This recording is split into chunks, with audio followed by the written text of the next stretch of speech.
अस्सलाम वालेकुम। इस वीडियो में हम 316 से ऑनवर्ड एमसीक्यूज़ को कवर करेंगे। अगर आपने प्रीवियस वीडियोस नहीं देखी हैं जिसके अंदर बेसिक कंप्यूटर साइंस के 1 से लेकर 315 एमसीक्यूज़ को कवर किया गया है, these are very important MCQs जिसके अंदर बेसिक कंप्यूटर, एमएस ऑफिस के अंदर जो पार्ट्स हैं, MS Word, PowerPoint and Excel, those all are included. आज की वीडियो में जो हमने पहला एमसीक्यूज़ डिस्कस करना है, who is the father of internet. तो इंटरनेट का फादर हमारे पास जो नाम हमने याद रखना है, Vint Cerf is the name of the father of internet. ठीक है। Analog computer work on the supply of किस चीज़ की सप्लाई पे एनालॉग कंप्यूटर जो है वो वर्किंग कर रहे होते हैं। तो कॉन्टीन्यूस इलेक्ट्रिकल पल्सेस जो है वो इनपुट होती हैं एनालॉग कंप्यूटर्स के काम करने के लिए। Who is the father of computer science. Computer science का फादर जो है वो चार्ल्स बाबेज है। यहाँ पे इसको आपने रेक्टिफाई कर लेना है, ये इसका सही जवाब नहीं है। Father of computer science is Charles Babbage. Okay, let's see कि वो क्वेश्चन ये करते हैं कि who is the father of artificial intelligence. तब ये सही है आंसर है इसका, Alan Turing is the father of artificial intelligence. ठीक हो गया, ये ऑप्शन आपको समझ में आ गया। नेक्स्ट है what is light pen. Light pen क्या है? अच्छा, अब आपने एक चीज़ याद रखनी है, जहाँ पे ऑप्टिकल की बात आती है ना, वो लाइट से रिलेटेड होती है। ठीक हो गया। लाइट पेन क्या है? ऑप्टिकल इनपुट डिवाइस है। तो इसके हवाले से आपको ये चीज़ याद रखनी है। Computer can not boot if it does not have the operating system. Definitely ऐसे ही होता है। मैं आपको इसको एक डेली लाइफ एग्जांपल से समझाती हूँ। इन केस आप लैपटॉप या डेस्कटॉप यूज़ कर रहे थे और कुछ दिन के बाद आपने उसको ऑन किया लेकिन वो ऑन ही नहीं हो रहा, ब्लैंक स्क्रीन है, तो इट मीन्स उसका ऑपरेटिंग सिस्टम जो है वो विंडोज़ करप्ट हो गई है, कोई मसला आ गया है। तो कभी भी कंप्यूटर बूटअप नहीं होता। बूटअप का मतलब होता है, बूट होने का मतलब है कंप्यूटर स्टार्ट होना। ठीक है। जब आप डेस्कटॉप मोड में कंप्यूटर को ऑन करने के लिए उसको इलेक्ट्रिक पावर से कनेक्ट करते हैं, वो तो वहाँ पर अपने कंपोनेंट को चेक करता है, बाय उसको लोड करता है, सीमोस रन होते हैं। इसके बाद जब आपके पास वेलकम स्क्रीन आती है, अगर आपने यूज़र ने पासवर्ड इंटर किया हुआ है तो वो आप पासवर्ड इंटर करके लॉगिन होते हैं और उसके बाद डेस्कटॉप के आइकन्स शो हो जाते हैं। अब ये जब तक आपके पास डेस्कटॉप के आइकन शो होंगे, ये बूट अप का प्रोसेस कंप्लीट होता है। ठीक है। तो स्विच लगाने से लेके डेस्कटॉप आइकन जो आपके सामने विजिबल हुए हैं, वहाँ तक सारा काम क्या होता है? बूटिंग। ठीक है। तो वो प्रोसेस कभी भी कंप्लीट नहीं हो सकता अगर आपका ऑपरेटिंग सिस्टम सही से लोड नहीं हुआ हुआ, इंस्टॉल नहीं हुआ हुआ। नेक्स्ट ऑप्शन है विच of the following is not the antivirus software. Antivirus software नहीं है। तो ये आपने ओरेकल को याद रखना है, क्योंकि बाकी सारे जो है ना, मैकाफी हो, कैस्परस्काई हो, ये तमाम एंटीवायरस सॉफ्टवेयर्स के नेम है। ओरेकल जो है ना, ये बहुत बड़ी डेटाबेस का नाम है। ठीक है। डेटाबेस में नहीं, डेटाबेस मैनेजमेंट सिस्टम DBMS है, और कमर्शियल लेवल पे यूज़ होने वाला DBMS। ठीक है। वो वाला सॉफ्टवेयर जिसके थ्रू डेटाबेस को बनाया, सेव किया, मैनिपुलेट किया जाता है, उस चीज़ को बोलते हैं DBMS। नेक्स्ट हमारे पास ऑप्शन है the computer size was very large in first generation. Computer पूरे कमरों में जो है वो रखे जाते थे, तो वो सबसे ज़्यादा लार्ज होते थे फर्स्ट जनरेशन के computer. Then modern computer are very reliable but they are not reliable. तो बहुत ज़्यादा है, दे आर नॉट फास्ट। नहीं, फास्ट तो हैं, पावरफुल भी हैं, कंपेरेटिवली हमें सस्ते प्राइस पे भी मिल जाते हैं, लेकिन जो फीचर इनके अंदर नहीं है, रिलायबिलिटी होने के बाद भी इनफॉलेबल नहीं है ये। तो modern computers are reliable but they are not infallible. 324 में मेंशन है डॉस स्टैंड फॉर। तो ये डिस्क ऑपरेटिंग सिस्टम होता है, और ये सिंगल यूज़र ऑपरेटिंग सिस्टम भी इसी को कहते हैं। Father of C language. C language का फादर क्या है? डेनिस रीची, क्योंकि इन्होंने ही इस लैंग्वेज को डिफ़ाइन किया था, बनाया था। Which of the following are the function of operating system. तो ऑपरेटिंग सिस्टम की जब बात आती है ना, तो वो रिसोर्सेज को भी एलोकेट करता है, एक्टिविटीज़ को मॉनिटर करता है, और डिस्क को तमाम फाइल्स को मैनेज भी कर रहा होता है। तो ऑल ऑफ द अबव इसका राइट आंसर है। ठीक हो गया। ओके, नेक्स्ट है 327 में dash is the ability of a device. एक डिवाइस की एबिलिटी होती है कि वो जंप कर ले randomly to the requested data. तो हमेशा याद रखिए, 3 किस्म की फ़ाइल को एक्सेस करने के तरीके होते हैं। एक होता है सिक्वेंशियल एक्सेस, एक होता है रैंडम, एक होता है डायरेक्ट और इंडेक्स्ड एक्सेस। जब आप रैंडम एक्सेस की बात करते हैं, तो आपका जो कंट्रोल है फ़ौरन जंप कर जाता है रिक्वेस्टेड डाटा पे। जो डाटा आपने रिक्वेस्ट किया होता है उसका एड्रेस उसको ऑलरेडी पता होता है, उसको क्लिक किया तो वो जंप करके उस एड्रेस पे चला जाता है। That is called random access. Sequential access में वो पहले डाटा को रीड करेगा, फिर दूसरे को, फिर तीसरे को, फिर चौथे को, फिर पाँचवें को। नाउ लेट्स सी, आपने 12वें डाटा आइटम तक जाना था तो आप डायरेक्ट 12 तक नहीं जा सकते, आपको 1 2 3 पूरे एक सीक्वेंस को फॉलो करना पड़ेगा। Then is COBOL is an acronym of, तो COBOL is basically computer language जो कि कॉमन बिजनेस ओरिएंटेड लैंग्वेज है।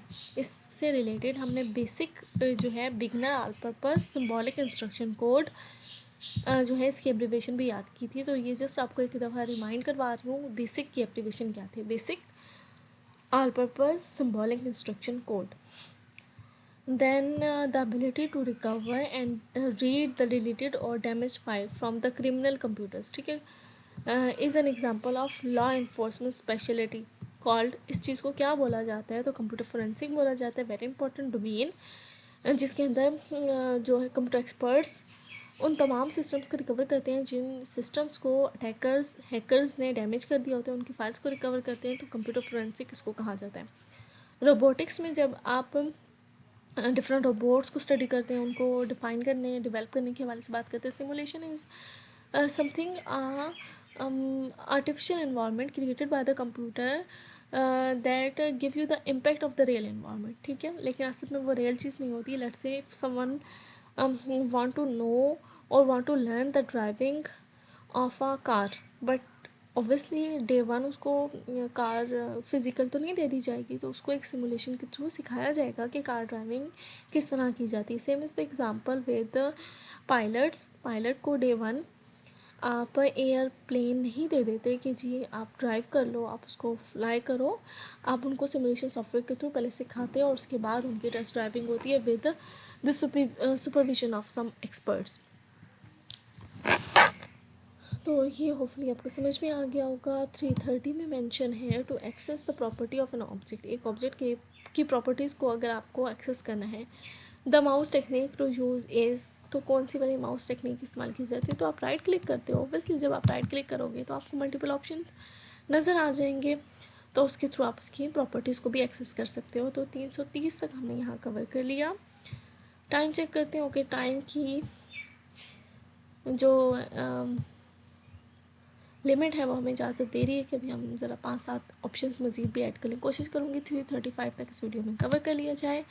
सो 331 में क्या मेंशन किया जा रहा है, विच of the following is the smallest storage, सबसे थोड़ी कम स्टोरेज कौन सी है, तो मेगाबाइट, गीगाबाइट, टेराबाइट, ये तीनों स्मॉलेस्ट नहीं है। अगर बात की जाती है बिट की, बाइट की, तो फिर हम कंसिडर कर सकते थे, तो नन ऑफ दीज इसके अंदर राइट आंसर है। A program that perform a useful task, एक अच्छे काम तो करता है वो program, while simultaneously at the same time वो अलाउ कर देता है डिस्ट्रक्टिव एक्ट्स को भी, तो उसको ट्रोजन हॉर्स कहते हैं। ये these are the software that seems to be very helpful, useful, but indirectly उनके अंदर कुछ जो है वो हार्मफुल फाइल्स जो है वो अटैच हुई भी होती है और कंप्यूटर को अच्छे काम के साथ साथ जो है वो नुकसान भी पहुंचाती रहती है, तो उनका क्या नाम होता है, ट्रोजन हॉर्स।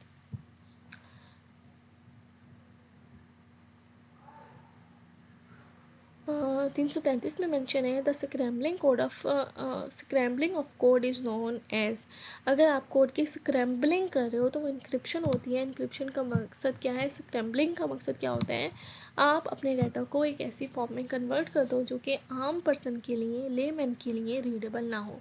उसका कोड कुछ भी हो सकता है। लेट्स से ये लफ्ज़ लिखा हुआ है यूज़, अगर मैं इसको +2 के कोड से इनक्रिप्ट करूँ तो मैं इसको कैसे चेंज कर दूँगी, यू के बाद जो 2 लफ्ज़ आते हैं उनको रीड करें, इसके बाद एस के बाद जो 2 अल्फ़ाबेट आते हैं और ई के बाद इन 3 अल्फ़ाबेट को उससे चेंज कर दें, तो वो 3 अल्फ़ाबेट किसी को समझ में नहीं आएंगे कि ABC के कौन से अल्फ़ाबेट्स लिखे हैं। लेट्स से कि UWX, तो हमने यहाँ लिख दिया XSTU, तो यहाँ पे हमने लिख दिया S की जगह T और T के बाद EFG, तो यहाँ पे लिख देते हैं हम G। दूसरी चीज़, जब भी आप इंक्रिप्शन करते हैं तो कैपिटल ABC में लिखते हैं, ठीक है, और स्पेसेस कोई भी नहीं आती।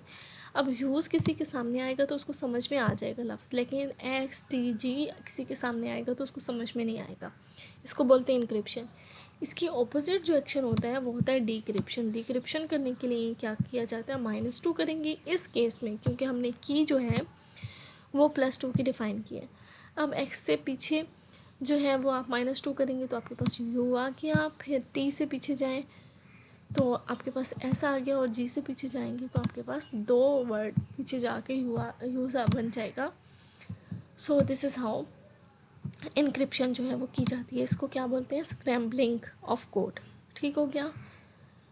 नेक्स्ट हमारे पास जो क्वेश्चन है, notebook, laptop, palm and hand held computers are coming under the category of portable computers. Definitely ये तमाम पोर्टेबल हैं, क्योंकि हम इन्हें उठा के एक जगह से दूसरी जगह जो है वो ट्रांसफ़र कर सकते हैं।